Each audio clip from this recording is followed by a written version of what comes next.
I swear I've spent more time looking for motorcycle gear than actually riding my motorcycle. Now, the good thing about this though is that I've learned a lot about what I do and what I don't like. So using my very recent experience of buying motorcycle gloves, we're going to have a look at 3 different pairs of gloves today. And we're actually going to use 3 different criteria to compare them and try and figure out what will suit you the best. The 3 criteria we're using is sizing, material, and the features. If this is the first video you've seen on my channel, make sure you go ahead and like and subscribe, because we've got heaps more motorcycle and forward driving content coming up. If you're one of those 50 people that have already subscribed, thank you. We hit that the other day. That was on my Instagram story, so I appreciate that. Let's get straight into today's video.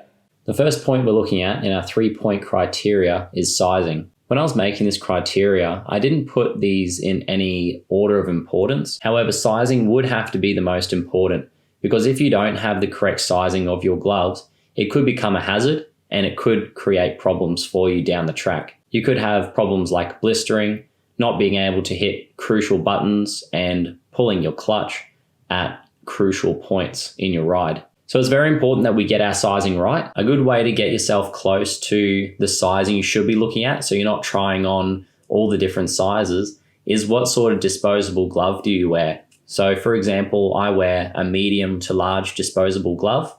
However, when I tried on my gloves, the larges were far too big for me and the mediums fit a lot closer. So then it was between the mediums and the smalls and seeing if there's any tricky half sizes that I could use to try and get my perfect fit.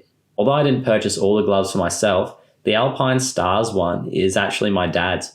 The brown leather glove and the black leather glove are mine. I tried the black leather glove on in the shop and I thought it was a pretty good fit because it fit the best out of all the ones that were there.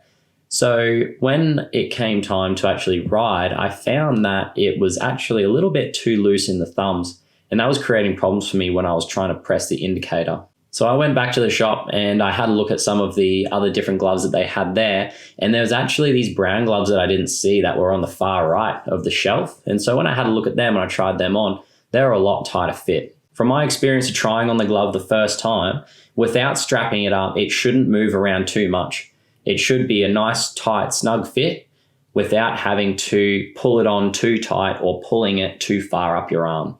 One thing to be careful of, guys, just like shoes, is that every different brand is going to have their own different sizes. So although they may say a medium, just because you're a medium in one brand may not mean that you're a medium in another.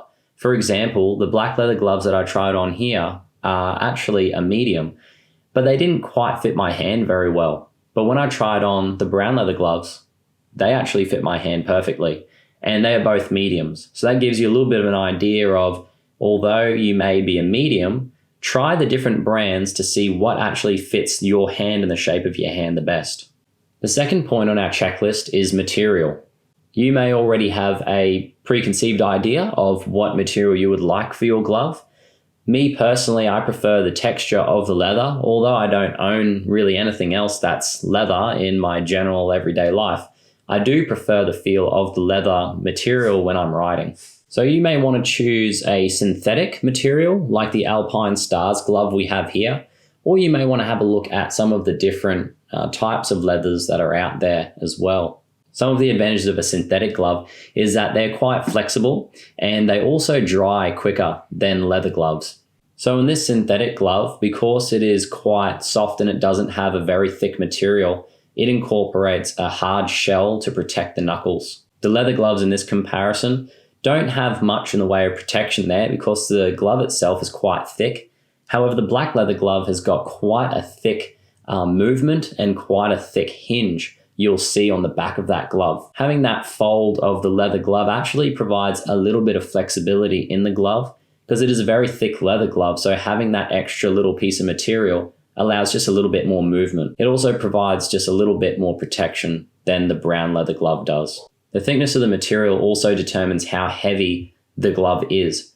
The brown leather glove is one of the lightest. It's definitely the lightest leather glove that I tried on, which is part of the reason why I got it. Now, the last thing we're going to talk about is just the features of each glove. Now, although there may not be too many features apart from some of the safety features that we've talked about, you'll be surprised that the gloves that are out there have quite a lot of different features. For example, some gloves have smartphone capabilities where you're able to touch the screens of your devices without having to take off the glove. Often that will be just one finger that will have a material that is able to press the screen without having to remove your entire glove. The Alpine Stars glove that we have here has got a very high friction pad on it, which means that you don't have to hang on to the handlebars as tight to ensure your hand doesn't slip. The main feature of the black leather glove would be the hinge on top of the glove, which allows quite a large range of motion for how thick the material is on the glove. The brown leather glove only has really one feature, and that's on the palm of the hand. It's got a raised material area, which is quite grippy, but also provides a little bit extra protection for when you fall off your bike and you will put your hands out to protect yourself. So in summary, the best way to get the glove for you is to go and try as many on as you can. Use the checklist that we've talked about today to help you try on the gloves. You may have several different gloves that all fit nicely. However, it may come down to the features and the material that you prefer. Now, the saying fits like a glove exists for a reason, because gloves are an extremely personal thing. So what you should be doing is that if you can get to a physical store, is have a try on of all the gloves, see which ones fit the best, make a short list of the couple of gloves that you like the most, and go over to a motorcycle and actually try them out. Go through all the motions that you would normally, pulling the clutch, pressing the indicator, revving the bike, pressing the brakes, and that will give you an awesome real-world feel of how the gloves will actually be. And make sure that you're taking your time. An extra few minutes in the store to make sure you've got the right glove will make all the difference going forward. So that wraps up today's topic of picking the right gloves for you. If you enjoyed today's video, make sure you click the like button and let me know. And if you haven't subscribed already, make sure you do so you can join the MFM fam, and I'll see you guys in the next one.